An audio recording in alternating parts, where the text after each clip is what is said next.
میرے مصطفیٰ کریم علیہ السلام نے فرمایا بدترین دعوت ہے جس میں امیر بلائے جائے غریب نہ بلائے جائے. وہ بدترین دعوت حضرت ابراہیم کا طریقہ رہا ساری زندگی مہمان نوازی. ایک وقت ایسا آیا کہ اللہ تعالیٰ نے حضرت ابراہیم کو بہت زیادہ مال عطا فرمایا. اتنے اونٹ گنے نہیں جاتے, گائیں اتنی زیادہ کہ شمار نہیں ہوتی, بکرے بکریاں اتنی زیادہ کہ شمار, بہت زیادہ مال اللہ نے عطا فرمایا. اور ابھی کچھ عرصہ پہلے آپ پیچھے جائیں نا تو جو لفظ مال تھا وہ روپے پہ تو بولا ہی نہیں جاتا, وہ جانوروں پہ بولا جاتا. بہت زیادہ مال اللہ نے دیا, بکریاں گائیں اونٹ بیل بڑا کچھ. رب کریم نے فرشتوں سے فرمایا کہ واتخذ اللہ ابراہیم خلیلا, ابراہیم میرا دوست ہے. تو فرشتے کہنے لگے یا اللہ جسے اتنا کچھ دیا جائے اس نے دوست تو بننا ہی ہوتا ہے, تو نوازا ہی پڑا ہے, اتنا مال اتنے کھیت کھلیان اتنا کچھ. اللہ کریم نے فرمایا جاؤ آزمائش کر لو, امتحان لے لو. فرشتہ امتحان لینے پہنچ گیا. حضرت ابراہیم کے جانور چل رہے ہیں چراگاہ میں, حضرت ابراہیم بھی ہیں غلام بھی ہیں, بہت بڑا ریوڑ ہے. آپ تشریف فرمائے. ایک فرشتہ آیا تو کھیت میں چھپ کے بیٹھ گیا اور بلند آواز سے کہنے لگا سبحان اللہ والحمدللہ ولا الہ الا اللہ واللہ. یہ تسبیح بڑی پسند ہے, محبوب نے ان کی فضیلت بیان کی. اب وہ حضرت سیدنا ابراہیم علیہ السلام کھڑے تھے تو وہ کھیت میں بیٹھ کے تسبیح پڑھنے لگا سبحان اللہ والحمدللہ ولا الہ الا اللہ. حضرت ابراہیم کہنے لگا یہ میرے رب کا نام کون لے رہا ہے, بڑی اس کی میٹھی آواز ہے, بڑی کون ہے. ڈھونڈنے لگے, گھومتے گھومتے اس کے پاس چلے گئے. فرشتہ انسانی شکل میں, تو میرے رب کا ذکر کر رہا تھا. اس نے کہا میں ہی کر رہا تھا. فرمانے لگے یار ایک دفعہ پھر نہیں کرتا. تو کہنے لگا ابراہیم پہلے تو میں اپنی مرضی سے کر رہا تھا, تو کہتا ہے تو پیسے لگیں گے, پیسے ہیں تو کر دیتا ہوں. حضرت ابراہیم کہنے لگے بول تو کیا لے گا, میرے اللہ کا ذکر سنانے کا کیا لے گا. کہنے لگا جتنی بکریاں آپ چرا رہے ہیں ساری دے دے تو میں اللہ کا ذکر سنا دیتا ہوں. آپ نے فرمایا بس جا تیری ساری ہوئی, میرے رب کا ذکر سنا. اور پھر شروع ہو گیا سبحان اللہ الحمدللہ ولا الہ الا اللہ واللہ اکبر. حضرت ابراہیم علیہ السلام کیف میں, یار پھر ذرا سنا, نا علما وچ پھسا سانو, تو یار دی گل سنا سانو, ذرا دوبارہ سنا. میں پھر سنایا, ایک دفعہ پھر کہا. فرشتہ کہنے لگا بس جی آپ کے پیسے پورے ہو گئے. حضرت ابراہیم کہنے لگے چل ایک دفعہ اور سنا. کہنے لگا پیسے لگیں گے, تو کیا لے گا. کہنے لگا گائیں بھینسیں ساری میری. فرمایا بس یار اتنی قیمت, تو سنا صحیح, سارا کچھ ہی تیرا. پھر شروع ہو گیا سبحان اللہ والحمدللہ ولا الہ الا اللہ واللہ اکبر. گائیں دے دی, بھینسیں دے دی, وہ ذکر سناتا ہے. حضرت ابراہیم کبھی مچلتے ہیں, کبھی روتے ہیں, کبھی آہیں پڑھتے ہیں. تو میرے رب کا نام لے رہا ہے, ذرا پھر سے لے. کیف جاری ہے. کہنے لگا بس بھائی. حضرت ابراہیم فرمانے لگے تو اور لے لے جو لینا ہے, مجھے ذکر سنا. اس نے کہا ابراہیم بکریاں میں لے چکا, گائیں بھینسیں میں لے چکا, اونٹ رہ گئے, سارے لے لوں گا پھر ذکر سناؤں گا. فرمایا جا تیرا ہوا تو ذکر سناتا رہے, میں دیتا ہوں. دے دیا, کچھ دیر ذکر کیا تو اب خاموش ہو گیا. حضرت ابراہیم خلیل اللہ علیہ السلام فرمانے لگے ذکر سنا. کہنے لگا ابراہیم اب تیرے پاس دینے کو کیا ہے, ہر چیز تو میں لے چکا. آپ فرمانے لگے یہ گائے بھینسیں بکریاں چرانے کے لیے تجھے کوئی نوکر ملازم بھی تو چاہیے نا, تو اس طرح کر مجھے رکھ لے, میں روٹی نہیں مانگوں گا, کھانا نہیں مانگوں گا, تو اللہ کا ذکر سناتا رہنا, میں تیرے جانوروں کی نوکری کرتا رہوں گا. حضرت ابراہیم علیہ السلام نے جب یہ کہا نا, فرشتے کی آنکھوں میں آنسو آ گئے. تردامنی پہ شیخ ہماری نہ جائیے, ہم دامن نہ چھوڑ دیں تو فرشتے وضو کریں. فرشتہ رو پڑا اور کہنے لگا ابراہیم مجھے سینے سے لگاؤ, آپ واقعی اس قابل ہے کہ اللہ آپ کو اپنا دوست بنائے, واقعی اس قابل ہے کہ رب آپ کو اپنا. حضرت ابراہیم علیہ السلام کا خدا سے محبت کرنے کا نرالا انداز. اور میرے بھائی یہی محبت انہیں میرے مصطفیٰ سے بھی تھی. ایک نبی گھر بنا رہا ہے, دوسرا بنوا رہا ہے. حضرت اسماعیل علیہ السلام پتھر اٹھا اٹھا کے لا رہے ہیں, جناب ابراہیم بنا رہے ہیں. جب خانہ کعبہ بن گیا تو کہنے لگے ربنا وابعث فیہم رسولا, اے اللہ اب اسے بسانے کے لیے اپنا آخری رسول بھی عطا فرما. نبی پاک فرماتے ہیں میں دعا ہوں حضرت ابراہیم کی.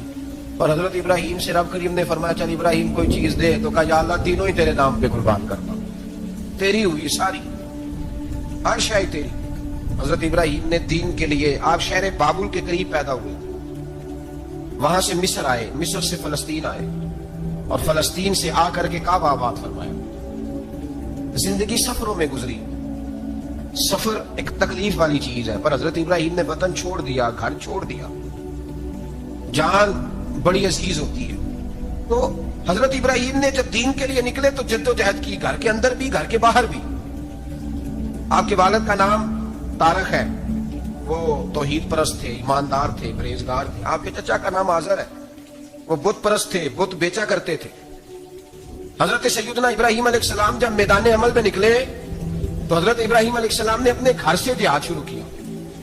لڑنا پڑا, گھر کے اصولوں سے چچا نے جو رواج بنائے ہوئے تھے اس رواج سے ٹکرائے. فرمایا میں اپنے گھر کے اندر یہ بت پرستی نہیں ہونے دوں گا. چچا کو ایک دفعہ نہیں بار بار 100 دفعہ سمجھایا. آپ کا چچا بت بنا کے بیچا کرتا تھا. حضرت ابراہیم علیہ السلام تھوڑے بڑے ہوئے تو کہنے لگا کہ چلو میرے ساتھ, تم بھی بت بیچنے ہیں, ہمارا کاروبار ہے. حضرت ابراہیم ساتھ نکلے تو بت پکڑا ہے, گندے پانی کے اندر اس بت کو ڈبوتے ہیں, کہتے ہیں کسی نے خریدنا ہے تو خرید لو, نہ یہ نفع دے سکتا ہے نہ نقصان دے سکتا ہے, جو اپنا آپ نہیں بچا سکتا تمہیں کیا بچائے گا, خریدنا ہے تو خرید لو. چچا کہنے لگا تو کاروبار چمکا رہا ہے کہ تباہ کر رہا ہے. گھر میں بڑے معاملات خراب ہوئے, جھگڑے ہوئے, لیکن حضرت ابراہیم علیہ السلام ایک منٹ کے لیے بھی اپنے گھر کے اندر بھی کمپرومائز کرنے کو تیار. یہ تھوڑا مشکل میں نے پہلو چھیڑ دیا ہے, یہ تھوڑا مشکل پہلو چھیڑ دیا ہے. بڑا سمجھدار آدمی ہے پر بیوی سے پردہ نہیں کرا سکتا, سیانا ہے, پنچایت کا بندہ ہے, جو اسے آپ کہیں گے وہ بات یہ سنائے گا, لیکن کہتا نہیں جی میں نے کوشش کر لی ہے. اس قسم کی کوشش ہے صاحب, کیسے ہو گیا؟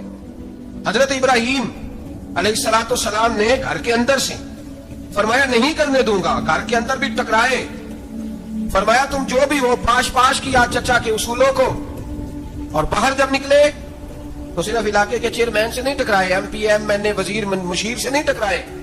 سپر پاور نمرود دنیا کا واحد حکمران تھا اس وقت, دوسرا کوئی حکمران ہی نہیں تھا, اکیلے حکمران سے جا کر ٹکرائے. کوئی ساتھ فوج نہیں تھی, کوئی ساتھ ان کے طاقت بظاہر دنیا داری کی کوئی نہیں تھی, پر حضرت ابراہیم جا کے ٹکرائے. اور میرے رسول پاک صلی اللہ علیہ وسلم نے سند بیان کی, فرمایا افضل الجہاد کلمۃ الحق عند سلطان الجابر. فرمایا سب سے افضل جہاد یہ ہے کہ تو ظالم بادشاہ کے سامنے کھڑے ہو کے حق بات بیان کر. یہ سب سے بڑا جہاد ہے, یہ سب سے افضل الجہاد کلمۃ الحق عند سلطان الجابر, سب سے بڑا جہاد. حضرت ابراہیم کھڑے ہو گئے, سپر پاور سے ٹکرائے. یہاں ہم لوگ حکمتوں کا شکار ہیں, دیکھیں گے, کریں گے, سوچیں گے, اور مولوی صاحب کو ویسے کہتے ہیں آپ پرہیز کریں سیاسی باتوں سے.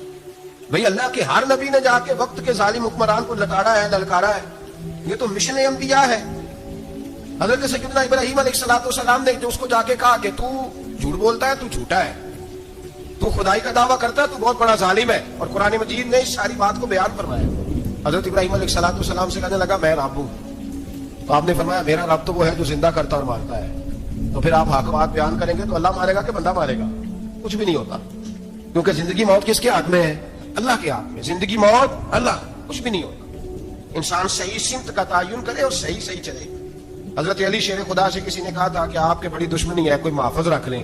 آپ فرمانے لگے موت خود بہت بڑی محافظ ہے, وقت سے پہلے آتی ہی نہیں. بڑی محافظ ہے, وقت سے پہلے. علامہ نورانی رحمۃ اللہ تعالیٰ علیہ کراچی جیسے شہر میں رہا کرتے تھے, جہاں کام پہ خطرہ تھا. لوگوں نے کہا حضرت اتنے بڑے لیڈر ہو, آپ کی جماعت کی 62 سیٹیں ہوئی قومی اسمبلی میں, ایک ایسا وقت بھی آیا تو کوئی ایک آدمی بندوق والا. آپ فرمانے لگے مجھے ضرورت ہی نہیں, اس لیے کہ جس خدا رسول کے لیے میں نکلا ہوں وہ خود ہی حفاظت کرنے والے ہیں, ضرورت نہیں ان چیزوں. تو بھائی حضرت ابراہیم ٹکرائے, اور آپ کا انداز کیا ہے؟ جا کے کہا کہ تو نہیں, خدا وہ ہے جو زندہ کرتا. اور اس نے ایک بیوقوفوں جیسی دلیل دی. ایک آدمی کو کل پھانسی دینی تھی تو اس کو بلایا, کہنے لگا تجھے کب پھانسی ہے؟ اس نے کہا کل. کہنے لگا جا تجھے آزاد کیا, زندگی دی, اس کو چھٹی دے دی. ایک عام آدمی بیچارہ بیٹھا تھا, اس کو پکڑ کے نا کہنے لگا اس کی گردن اڑا دو. کہنے لگا دیکھ لو میں بھی زندہ کرتا اور مارتا ہوں, وہ جو کل مرنے والا تھا میں نے زندہ کر دیا ہے, اور جس کو پتہ ہی نہیں تھا کہ میں نے مرنا ہے اسے پکڑ کے میں نے مار دیا ہے. یہ بیوقوفوں جیسی دلیل ہے. حضرت سیدنا ابراہیم علیہ السلام چاہتے تو اسی وقت دلیل توڑ دیتے کہ تو کیا بیوقوفوں جیسی بات کر رہا ہے, اگر تو زندگی دیتا ہے تو مرے ہوئے میں جان ڈال کے دے جس کو تو نے مارا ہے. لیکن حضرت ابراہیم نے دیکھا کہ بیوقوف ہے, بیوقوفوں سے بحث نہیں ہوتی, دلیل بدل لی جاتی ہے, ان کی عقل کے مطابق بات کی جاتی ہے. حضرت ابراہیم فرمانے لگے میرا رب وہ ہے جو سورج مشرق سے نکالتا ہے اور مغرب میں غروب کرتا ہے. تو اگر رب ہے تو مغرب سے نکال کے مشرق میں غروب کر. فبہت الذی کفر, کافر لاجواب ہو گیا, اس کے پاس اس چیز کا کوئی جواب نہیں تھا. علامہ اسماعیل حقی نے خوبصورت فکرہ لکھا ہے, خوبصورت جان ڈال دی ایک جملہ کہہ کے. حضرت سیدنا علامہ اسماعیل حقی رحمۃ اللہ علیہ فرمانے لگے چونکہ نمرود بیوقوفوں جیسی باتیں کر رہا تھا, اگر وہ یہ کہہ دیتا نا کہ میں سورج کو نکالتا ہوں مشرق سے, میں غروب کرتا ہوں معاذ اللہ مغرب میں, میں نکالتا ہوں, تو آپ اپنے رب سے کہیے کہ وہ مغرب سے نکال کے مشرق میں غروب کرے. علامہ اسماعیل حقی فرماتے ہیں رب کریم کی آواز قدرت تھی, مالک حضرت ابراہیم علیہ السلام کے اس, اگر وہ کہہ دیتا اور حضرت ابراہیم دعا کر دیتے تو رب کریم نے فرشتوں کو تیار بٹھایا ہوا تھا. فرمایا اگر یہ کہہ دے میرے خلیل سے کہ سورج مغرب سے نکال کے مشرق میں غروب کرنا ہے تو تیار رہنا، جس طرح خلیل کہیں گے ویسے ہی کر دیں گے. واتخذ اللہ ابراہیم خلیلا، ابراہیم ہمارا دوست جو ہوا، جیسے کہے گا ویسے کر دیں گے. حضرت سیدنا ابراہیم علیہ السلام کی باتوں کا جب جواب نہ دے سکا، دلیل نہیں بندہ دیتا، پھر لڑائی کرتا ہے، پھر جھوٹے موٹے اعتراض کرتا ہے. دلیل ختم ہوتی ہے تو لوگ ذاتیات پہ اترتے ہیں، کہتے ہیں یہ کھانسنا صحیح نہیں، دیکھنا صحیح نہیں. دلیل ختم، اب ذاتیات پہ اترے، کہنے لگا مجھے پتا چلا ہے کہ یہ فلانی جگہ گیا تھا تو وہاں جا کے اس نے اس طرح کیا. پھر لوگ ذاتیات پہ اترتے ہیں، جب دلیل کا جواب دلیل سے نہیں دے پاتے پھر ذاتیات پر اتر کر حملے کرتے ہیں. حضرت ابراہیم کے دلائل کا جواب نمرود نہ دے سکا تو کہنے لگا کہ اس کو آگ میں ڈال دو. قوم گئی ہوئی تھی ساری، آپ نے بات سنی ہوئی ہے، میں نے صرف اشارہ دینا ہے. میلے پہ حضرت سیدنا ابراہیم علیہ السلام نے سارے بت توڑ دیے، کلاڑا بڑے بت کی گردن پہ رکھا. واپس آئے، کہنے لگے بت کس نے توڑے ہیں؟ تو فرمایا اس سے پوچھو جس کی گردن پہ کلاڑا ہے. کہنے لگے یہ تو بول ہی نہیں سکتا. تو فرمانے لگے بڑے بیوقوف ہو جو بولتا ہی نہیں، سنتا ہی نہیں، اپنا آپ نہیں بچا سکتا، اس کی پوجا کرتے ہو. کہنے لگے پکڑو، دلیلیں ختم ہو گئی، اس کو آگ میں ڈالو. بہت بڑی حویلی 45 فٹ مربع پہ مشتمل ایک حویلی بنائی گئی اور 45 فٹ اونچی. مختلف روایات، علامہ اسماعیل حقی کہتے ہیں کہ 3 مہینے تک نمرود نے کہا کہ اس کے اندر لکڑیاں ڈالو. لوگ پوچھنے لگے کتنی دنیا جلانی ہے؟ کہنے لگا بندہ تو ایک جلانا ہے، پر بندہ بڑا تگڑا ہے، ایک بندہ. 3 مہینے لکڑیاں ڈالی گئی. اور لوگوں کی جو تہمات ہوتی ہیں نا وہ بڑی عجیب ہوتی ہیں. تہمات میں نے بڑی تفصیل سے رمضان المبارک میں گفتگو کی تھی. بدشگونی، تہمات لوگ لیتے ہیں. اس وقت بھی لوگ تہمات کا شکار ہو گئے. عقیدہ بگڑ جاتا ہے تو وہ عجیب و غریب باتیں کرنے لگتا ہے. تہمات کا شکار ہو گئے. بیویاں نظر مانتی، میں بیمار ہوں، اگر صحیح ہو گئی تو اتنے من لکڑی دوں گی حضرت ابراہیم کی آگ جلانے کے لیے. ایک عورت لے کے جا رہی ہے لکڑیاں. ایک نیک دل آدمی نے اسے پوچھا کہاں جا رہی ہو؟ کہنے لگی میں نے منت مانی تھی تو حضرت ابراہیم علیہ الصلوۃ والسلام کو معاذ اللہ جلانے کے لیے لکڑیاں لے کے جا رہی ہوں. تو وہ رب کریم کے بندے کہنے لگے تو ڈھونڈتی رہے گی، تجھے وہ جگہ ملے گی نہیں. وہ بی بی کئی مہینے گھومتی رہی، جگہ ہی نہیں ملی جہاں لکڑیاں ڈالنی، ماری گئی.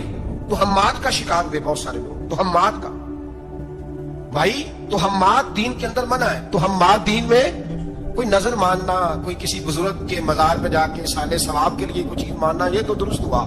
لیکن غیر شرعی نظریں مان لینا کہ میں آ کے گرد چکر لگاؤں گا، میں جناب وہاں جا کے یہ والا تماشا کروں گا، میں دھاگا باندھوں گا، میں رسا کاٹوں گا، میں وہاں گندے ہوں سے پانی پیوں گا، ان کی شریعت اجازت، یہ تو ہم بات ہے، بدشگونی ہے. دین میں ان کی کوئی گنجائش. آپ نظر ماننے سے پہلے بھی کسی عالم سے رابطہ کریں کہ میں منت مانگنے لگا ہوں تو کیسے ماننی چاہیے کا طریقہ پوچھیں. ایسے ہی غلط چیز کی منت تھوڑی مان لی جائے گی. بہرحال آمدہ پر سے مطلب حضرت ابراہیم کے لیے آگ جلائی گئی. 45 فٹ اونچی آگ ہے، پرندہ بھی اوپر سے گزرتا ہے تو نیچے گر جاتا ہے جل کے. اتنے دن لگا کے آگ جلائی گئی. اب حضرت ابراہیم کو جلایا جانے لگا ہے. یہاں تو موجیں ہے نا، جو کسی ادارے کا سربراہ ہے اس کے لیے موج ہے، کسی جگہ آفیسر بن گیا تو موج ہے، پیر صاحب کے لیے موج ہے، علامہ صاحب کے لیے موج ہے، خطیب صاحب کے لیے موج ہے. جلنا کس کو پڑتا ہے؟ بحالی کوئی نہیں رہا اللہ ماشاءاللہ. وہ لوگ گزر گئے جو تکلیفیں سہ کے کام کرتے تھے، گزر گیا زمانہ.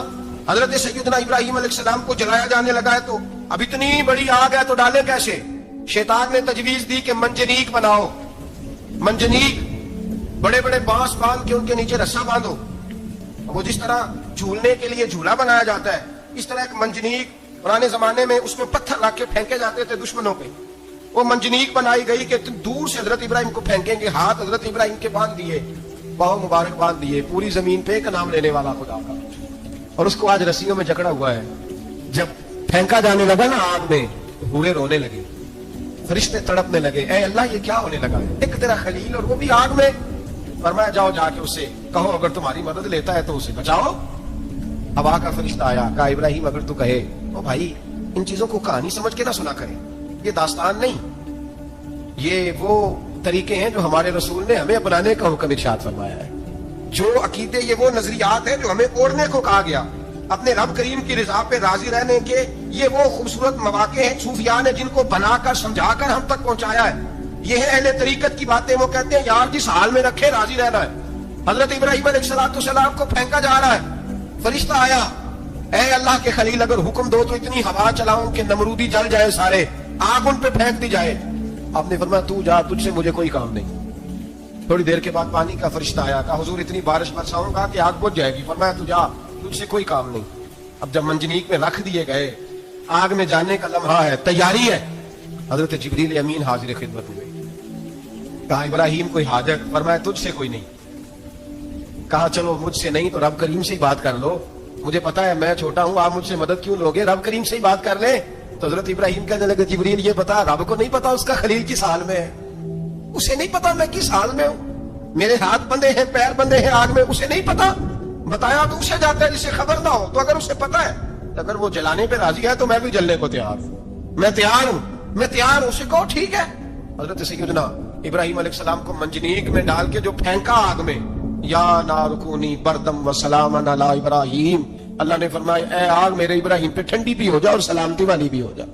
حضرت ابراہیم کو 2 فرشتوں نے بٹھا دیا زمین پہ, پھول کھلے ہیں, کونپلیں مہک رہی ہیں, کلیاں خوشبو دے رہی ہیں. حضرت ابراہیم نے سر سجدے میں رکھ دیا, سبحان اللہ والحمد للہ ولا الہ الا اللہ واللہ اکبر. حضرت ابراہیم اللہ کی تسبیح پڑھنے لگے, رب کریم کا شکر بجا لانے لگے. نکلے وہاں سے, کچھ دن گزر گئے, نکلے, حکم ہو گیا ابراہیم علاقہ چھوڑ دو. حضرت ابراہیم علیہ السلام وہاں سے نکل کے مصر آئے, چچا کے پاس ٹھہرے. انہوں نے اپنی بیٹی جناب سارہ کا نکاح کر دیا. کچھ آگے بڑھے تو ایک ظالم بادشاہ سے ٹکرائے. اس نے ایک شہزادی, ایک بادشاہ کی بیٹی قید کی ہوئی تھی, جناب ہاجرہ نام تھا, ان کو قید سے چھڑا کے ساتھ لائے. حضرت لوط علیہ السلام بھی ساتھ. یہ 4 لوگوں کا قافلہ چلا, فلسطین میں جا کے پڑاؤ ڈالا, گھر بار چھوڑا, تبلیغ شروع ہوئی. حضرت ابراہیم کے گھر میں 2 خواتین ہیں, ایک آپ کی بیوی ہیں, ایک حضرت ہاجرہ ہے. اولاد کوئی نہیں, بڑا میوہ میٹھا گھر وہی آباد ہوتے ہیں جس میں بچے روتے ہیں, گھر ہوتا ہی وہ ہے جس میں بچوں کی چنچناہٹ ہوتی ہے, بھن بناہٹ ہوتی ہے. حضرت ابراہیم نے ایک بچہ روتے ہوئے دیکھا تو آنکھوں میں آنسو آئے, کہنے لگے ربی حب لی من الصالحین, یا اللہ مجھے بھی نیک اولاد عطا کر. حضرت سارہ نے سن لیا, کہنے لگی ابراہیم شاید میرے بطن سے تو آپ کو نصیب نہیں, ہاجرہ سے نکاح کر لو. جناب ہاجرہ سے نکاح ہوا. اللہ تو بڑا بے نیاز ہے, رب کریم نے حضرت اسماعیل جیسا خوبصورت بیٹا عطا فرمایا. بیٹا کالا سیاہ بھی ہو تو سینے کی ٹھنڈک ہوتا ہے, پر یہ تو وہ بیٹا ہے جس کی پیشانی میں نور محمدی چمکتا ہے صلی اللہ علیہ وسلم. حضرت سیدنا اسماعیل علیہ اتنے خوبصورت. اب جس بیوی کے یہاں بیٹا تھا, بیٹھنا اٹھنا بھی زیادہ اس کے پاس, آنا جانا بھی اس کے پاس, توجہ ادھر ہو گئی. جناب سارا رشک کرنے لگی. ایک دن کہنے لگی اسے چھوڑا جنگل میں, وادی غیر عزیزہ مکے کے پاس,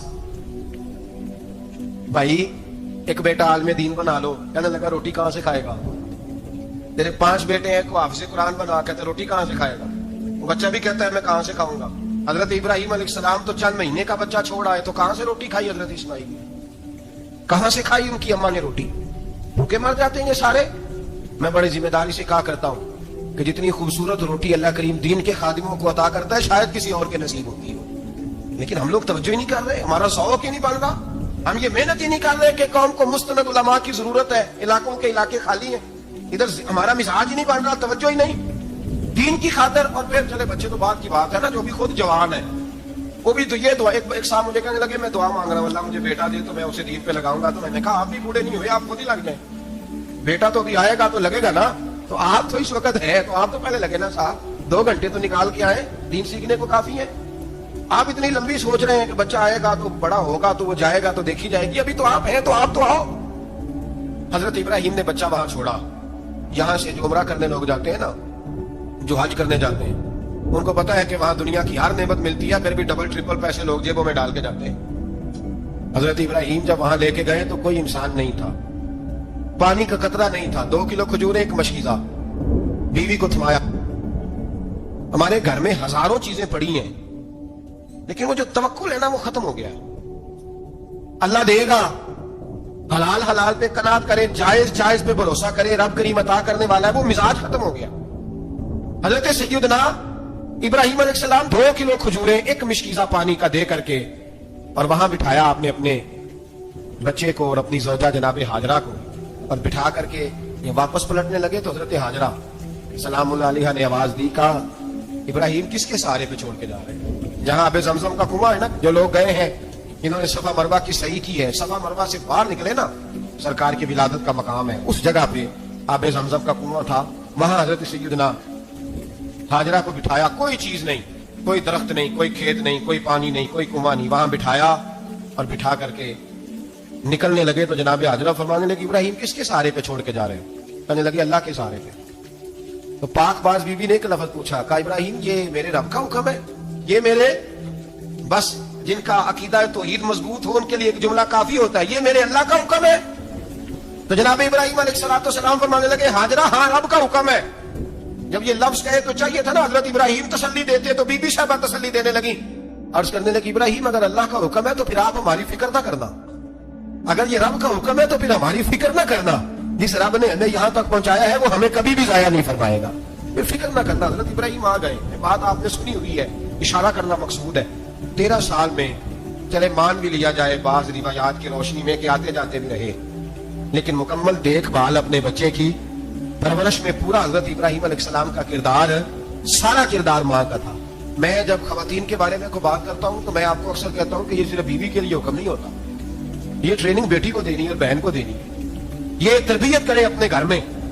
میں تجربے کی روشنی میں یہ بات عرض کیا کرتا ہوں کہ بھائی بچے باپ کے فرما بردار اس وقت ہوتے ہیں جب اماں انہیں باپ کا فرما بردار کرتی ہے، اور بچے باپ کے نافرمان بھی تب ہوتے ہیں جب اماں انہیں باپ کا۔ میں نے اپنے کانوں سے سنا ایک دفعہ ایک بچہ اپنے باپ سے کہہ رہا ہے آپ نے تو ساری زندگی باہر گزار دی، پیسے کمانا کون سا مشکل کام، دکھ سکھ تو سارے اماں نے برداشت کی، سکولوں میں وہ جاتی تھی، فلانا کام وہ کرتی تھی، فلانا کام۔ اب یہ سوچ اس کی ذاتی تو نہیں، یہ اس کو دی گئی ہے، اور اگر اس کو یہ سوچ دے دی جائے کہ اماں کہے کہ میں تو اپنوں میں رہی ساری زندگی، میں نے تو اپنوں میں وقت گزارا، اور تیرا باپ تو کئی دفعہ جنازے بھی نہیں پڑھ سکا، نے تو ماں باپ ایسے دفن کر دیے، وہ اگر یہ سوچ فراہم کرے تو پھر بچہ باپ کا فرما بردار ہوتا ہے۔ اور یہ والی روایتیں ہم بیوی کو سناتے ہیں، حالانکہ کس کو سنانی چاہیے؟ بولیے، بہن اور بیٹی کو، بہن اور بیٹی کو سنائیں یہ باتیں، ان کو سمجھائیں تاکہ آگے جا کے وہ جو گھر ترتیب دے وہ گھر بڑا عمدہ اور نکھرا ہوا ہو۔ حضرت سیدنا ابراہیم 13 سال کے بعد آئے، چونکہ گھر میں اللہ تبارک و تعالیٰ کی دوستی کا چرچا تھا، اللہ تبارک و تعالیٰ کی محبوبیت کا غلبہ تھا۔ 13 سال کے بعد فلما بالغ معه السعی، بیٹا جب اتنا بڑا ہوا کہ ساتھ چلنے لگا، تو حضرت ابراہیم نے اپنے بیٹے کو بلا کے کہا بیٹا مجھے خواب آئی ہے، میں تجھے ذبح کر رہا ہوں، تیری کیا رضا ہے؟ حضرت اسماعیل کہنے لگے یا ابت افعل ما تؤمر، ابا جی اللہ جیسے حکم دیتا ہے میرے ساتھ ویسے ہی کریں، جیسے اللہ حکم دیتا ہے ویسے ہی، بولیے ویسے ہی کریں۔ حضرت حاجرہ کو کہا کہ ایک دوست نے دعوت کی ہے تو وہاں جا رہے ہیں، بی بی مطمئن ہے، تفصیلات کی ضرورت نہیں، ختم بات، اعتبار ہے، مطمئن ہو گئی۔ شیطان پیچھے سے آیا اماں کے پاس، ذرا تھوڑی دیر کے لیے تصور جمائیے، یہاں تو پڑوسن آ کے کوئی بات بتا دیتی ہے خاوند کے بارے میں تو کئی مہینے جھگڑا جاری رہتا ہے، پڑوسن محلے دار۔ شیطان نے آ کے بتایا لفظ کیا ہے، کہا حضرات تمہیں پتا ہے کہاں جا رہے؟ کہا دوست کی دعوت میں۔ تو کہنے لگے دوست کون ہے؟ رب کریم، اور ابراہیم کا خیال ہے کہ اس رب نے مجھے حکم دیا کہ میں ذبح کروں۔ تو حضرت حاجرہ کہنے لگی کبھی باپ بھی بیٹے ذبح کرتے ہیں؟ شیطان کہنے لگا ان کا خیال ہے کہ ان کے رب نے حکم دیا ہے۔ جناب حاجرہ فرمانے لگی اگر رب نے حکم دیا تو پھر تو مجھے شیطان لگتا ہے، تو مجھے شیطان لگتا ہے۔ کا کیا مطلب؟ فرمانے لگی اگر رب کریم کا حکم ہے تو میرے پاس ایک اسماعیل ہے، اگر 1000 بھی ہوتے میں سارے اللہ کے راستے میں پیش کر دے دیتی، مالک کا ہی تو ہے سارا کچھ، اسی کا ہے، اس میں لہت اور اللہ کی کیا گنجائش؟ حضرت سیدنا ابراہیم علیہ السلام نے بیٹے کے حلق پہ چھری رکھ بھی دی اور چھری چلا بھی دی، رکھ بھی دی، اور وہ تو اللہ کریم نے فرمایا یا ابراہیم قد صدقت الرؤیا، ابراہیم تو نے خواب سچا کر دکھایا، وہ قیامت تک تیرا نام رہے گا۔ حضرت ابراہیم نے وطن بھی دیا، جان بھی دی، بیٹا بھی، اللہ کریم نے دمبے دیے، فرمایا یہ فدیہ ہے۔ اب یہ قربانی قیامت تک حضرت ابراہیم کے طریقے کے مطابق جاری ہے۔ حضرت ابراہیم بہت بڑے مہمان نواز تھے، بہت بڑے۔ آپ جب مصر میں قیام تھا تو بڑے بڑے لمبے چوڑے لنگر پکتے تھے، لوگ آیا جایا کرتے تھے، بڑا تفصیل کے ساتھ کھانا ہوتا تھا۔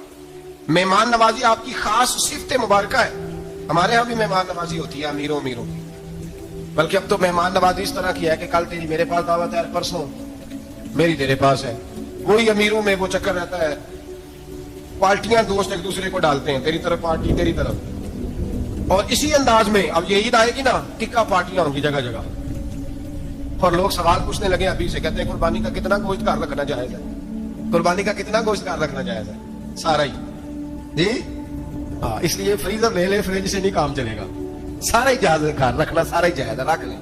اور خدا کے بندے قربانی وہ بندہ دیتا ہے جو سارا سال ہی گوشت کھاتا ہے، صحیح کہہ رہا ہوں؟ قربانی صاحب نصاب صاحب استطاعت بندہ دیتا ہے نا، تو وہ سارا سال ہی گوشت، تو سارا گھر میں رکھنا بھی جائز ہے، لیکن سارا دے دینا بھی، تو جو آ رہی ہے اس پہ کیوں توجہ کرتے ہو، جو دوسرا جائز ہے اس پہ کیوں نہیں عمل کرتے؟ سارا تقسیم کر دیں، بات ختم ہوئی۔ یقین کریں محرم میں جا کے دوست ٹیلی فون کر کے سوال پوچھتے ہیں, کہتے ہیں صاحب سنا ہے قربانی کا گوشت محرم میں کھانا جائز نہیں. میں کہ نہیں, ربیع الاول بھی جائز ہے, رجب رمضان تک کھاؤ, کوئی بندہ نہیں منع کرتا. اس لیے کہ کسی کو دینا تو پسند ہی نہیں, یا پھر اس میں سے جو خاص خاص چیزیں ہم اپنی فریج میں اور باقی جو ہے وہ دوسروں کے لیے. یہ کیا طریقہ ہے ہمارا, اور اسی پہ عمل ہے. اللہ تبارک و تعالی ہمیں سمجھنے کی توفیق عطا فرمائے. یہ قربانی حضرت ابراہیم کا طریقہ ہے. حضور نے اگرچہ نبی پاک کی اپنی سنت تھی, یہ بھی کہہ سکتے تھے سنتی و سنت ابیکم ابراہیم, میری سنت ہے اور تمہارے باپ ابراہیم کی سنت ہے. یہ نہیں فرمایا. جب صحابہ نے کہا قربانی کیا ہے, فرمایا سنت ابیکم ابراہیم, یہ تمہارے باپ ابراہیم کی سنت ہے. ہر صاحب نصاب پر قربانی واجب ہے. جو زکوٰۃ کا نصاب رکھتا ہو اس پر قربانی واجب ہے. یعنی ضروریات سے زیادہ اتنے پیسے, جتنے پیسوں سے زکوٰۃ فرض ہوتی ہے, اتنے پیسے جس آدمی کے پاس قربانی سے پہلے آ جائیں اس آدمی پر قربانی کرنا واجب ہے. بکرا, چترا, دمبا 1 سال کا یا دمبا 6 مہینے کا ہو پر اتنا بڑا محسوس ہوتا ہو کہ لگے 1 سال کا ہے, اس کی قربانی ہو سکتی ہے. جانور میں کوئی عیب نہیں ہونا چاہیے, اتنا کمزور نہ ہو کہ ذبح جہاں اسے کرنا ہے وہاں وہ چل کے جا نہ سکے, اتنا کمزور جانور نہ ہو, اس کے اندر بظاہر کوئی اتنا بڑا نقص نہ پایا جاتا ہو, کانا نہ ہو, لنگڑا نہ ہو, کوئی اس کی ہاتھ نہ کٹے ہوئے ہو, ایسا نقص جو واضح ہو. بکرا 1 سال کا, گائے اور بھینس یہ 2 سال کی, اونٹ 5 سال کا. اب اس میں یہ ہے کہ ہمارے بہت سارے دوست کہ ہم دیہاتی لوگ ہیں تو پوچھتے ہیں کہ دوندا نہیں ہے تو چوگا نہیں ہے, تو یہ ہماری پنجابی کی اصطلاحات ہیں. پنجابی کی شریعت اسلامیہ نے سال بتائے, یہ تو ہم نے اپنی آسانی کے لیے, یا دیہاتوں میں جو ماحول تھا اس طرح کا جانور لیں, خوبصورت جانور لیں. جو نصاب ہے وہ بھی میں نے آپ کو بتایا, لیکن ایک اور پہلو بھی ہے. نبی پاک صلی اللہ علیہ وسلم پہ زکوٰۃ کبھی فرض نہیں ہوئی, کبھی حضور پہ زکوٰۃ فرض نہیں ہوئی. نبی پاک صلی اللہ علیہ وسلم کے پاس اتنا سرمایہ کبھی اکٹھا ہوا ہی نہیں کہ زکوٰۃ فرض ہو. لیکن نبی پاک کے صحابہ فرماتے ہیں کہ مدینے کے 10 سالوں میں اللہ کے رسول نے ہر سال قربانی فرمائی ہے, ہر سال قربانی دی. اور جس سال حضور حج کرنے گئے اس سال اللہ کے نبی نے 63 اونٹ ذبح فرمائے. اور حضور صلی اللہ علیہ وسلم جب اونٹ ذبح کرنے لگتے نا تو صحابہ کہتے ہیں اونٹ خود دوڑ کے حضور کے سامنے آ کے لیٹ جاتا, اور نبی پاک اسے ذبح کرتے اور فرماتے ہیں ایک دوسرے کو دھکے دیتے اونٹ کے, پہلے میں نے جانا ہے ذبح ہونے کے لیے, پہلے میں نے, انہیں پتا تھا کہ جو مصطفیٰ کے ہاتھوں ذبح ہوگا وہ تو دائمی زندگی پا جائے گا. یہاں بھی وہاں بھی زندہ. 63 اونٹ ذبح کیے. ایک اونٹ میں کتنی قربانیاں ہوتی ہیں؟ 7. اب 63 کو 7 سے ضرب دو گے تو کتنی بنے گی؟ اور پھر نبی پاک صلی اللہ علیہ وسلم نے 10 سال مدینہ منورہ میں قربانی دی, ہر سال. اب وہ 63 اونٹ, ایک اونٹ میں 7 قربانیاں, ہر سال یہاں قربانی. اور مولا علی شیر خدا فرماتے ہیں نبی پاک 2 قربانیاں دیتے.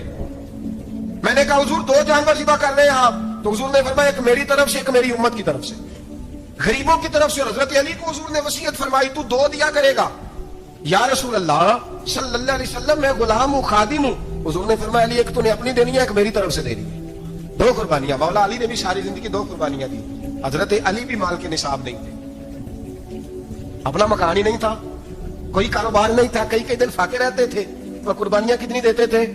2. ہمارے پاس ویسے اگر سسرال میں, میکے میں, کزنوں میں کچھ شادی ہو جائے تو 50-60 ہزار کا خرچہ برابر ہے, وہ پکا ہے. اور قربانی کی باری غریب ہو گئے, سارے غریب ہو گئے. کہتے نہیں یہاں مشکل ہے. خدا کے بندے اللہ کے ساتھ تجارت کر, اس کے رستے میں 1 دے گا, رب تجھے 70 گنا اضافہ کے ساتھ عطا فرمائے گا. قربانی مال کے نصاب پہ ہے. کوشش کیا کریں کہ اللہ کے رستے میں جب دینا ہو پھر لہت العلہ سے بچیں, خوبصورت جانور لائیں. جن کو اللہ نے توفیق دی ہے ان کے لیے نصیحت ہے, جن کو اللہ نے توفیق دی. میں نے اپنے حضرت صاحب کو دیکھا ہے, وہ کہتے تھے کئی جانور اللہ نے بڑا نوازا ہے. کہتے ایک میرا ہے, ایک میرے ماں کا, ایک میرے باپ کا ہے, ایک میرے فلاں استاد صاحب کا, ایک میرے پیر صاحب کا ہے. یہ جانور غوث اعظم جیلانی کا نام کا دے رہا ہوں. اور پھر ایک بڑا خوبصورت جانور بندہ ہوتا, اور حضرت خود ان کو چارہ ڈال رہے ہوتے, تو حضور یہ کیا ہے؟ فرمانے لگے یہ میں رسول اللہ کے نام پہ قربان کروں, یہ نبی پاک کے نام پر قربان کیا جائے. جن کو اللہ نے حیثیت دی ہے وہ کوشش کریں اپنے محبوب کی طرف سے بھی قربانی کریں, نبی پاک کے نام کی قربانی دے. خوبصورت سا جانور پیارا, پھر اس کی خدمت, پھر اس کی قربانی دی جائے, اور نبی پاک کے نام پر قربانی دی جائے. حضور نے خود وصیت فرمائی حضرت ابو بکر صدیق کو, قربانی بڑا حسین عمل ہے. اور میرے نبی پاک صلی اللہ علیہ وسلم نے ناراضگی بھی فرمائی, ذرا خوگر حمد سے تھوڑا سا گلا بھی سن لے. میرے حبیب نے فرمایا جو طاقت کے باوجود قربانی نہ کرے وہ ہماری عیدگاہ میں عید کی نماز پڑھنے نہ آئے, وہ نہ آئے. اور یا رسول اللہ جو کرے گا, فرمایا قربانی کے جانور کا خون کا قطرہ بعد میں زمین پہ گرے گا, اللہ اس کے سارے گناہ پہلے معاف فرما دے گا, اللہ اس کے سارے گناہوں کو بخشے گا. قربانی کریں, خوبصورت انداز میں کریں, اللہ کی رضا کے لیے. بزرگوں نے لکھا ہے 3 حصے کرو گوشت کے, ایک گھر میں رکھو, ایک رشتہ داروں میں بانٹو, پڑوسیوں میں بانٹو, اور تیسرا فقط غریبوں کو دو. لیکن میں اکثر یہ سوچتا ہوں کہ ہمارے ہاں قربانی کرتا ہی وہ ہے جن کے گھر میں ہر جمعرات کو چھوٹا گوشت پکتا ہے, اور جن کے گھر میں ہفتے میں 3 دفعہ مرغی کا گوشت پکتا ہے, وہی تو قربانی دینے کے قابل ہوتے ہیں. تو وہ بھی اگر قربانی کے بکرے میں سے بھی تیسرا رکھنا چاہیں تو اجازت تو ہے. میں نے کہا سارا رکھنے کی بھی اجازت ہے, لیکن اگر آپ مہربانی کریں, کوشش کریں کہ یار ہم تو سارا سال ہی کھاتے ہیں, اور ہمارے یہاں جو گوشت تقسیم ہوتا ہے نا, وہ بھی باری لگی ہوئی ہے. ادھر سے پلیٹ آئی تھی گوشت کی تو ادھر سے بھر کے چلی گئی. بھئی اس نے کی ہے, اس کو بار بار گوشت دینے کا کیا مطلب ہے؟ آپ یہ دیکھیں عزیزوں میں, رشتہ داروں میں, اور میں اگر تھوڑا سا آپ کی توجہ کرانے میں کامیاب ہو جاؤں تو سفید پوش لوگوں کو دیکھیں. کچھ سفید پوش ہیں, سفید پوش جن کے اوپر قرضے ہیں, بیماریوں نے جکڑ لیا ہے, گھر میں بڑے بڑے سخت مریض آ گئے ہیں. سفید پوش پہلے دیا کرتے تھے. آپ ان سے پوچھتے ہیں صاحب قربانی, تو بات کو ٹالتے ہیں. وہ کہتے ہیں سوچ رہا ہوں کوئی حصہ ڈال جائے. پردہ پوشی کرتے ہیں, کہتے ہیں کہیں حصہ رکھا ہوگا, پردہ پوش. اکثر وہ لوگ قربانی نہیں دے پاتے. اکثر دیا کرتے تھے, اب نہیں دے پا رہے. کیوں؟ اس لیے کہ مشکلات ایسی آ گئی. ان لوگوں کا خیال کریں, ان کے گھروں تک گوشت پہنچا کے آئے.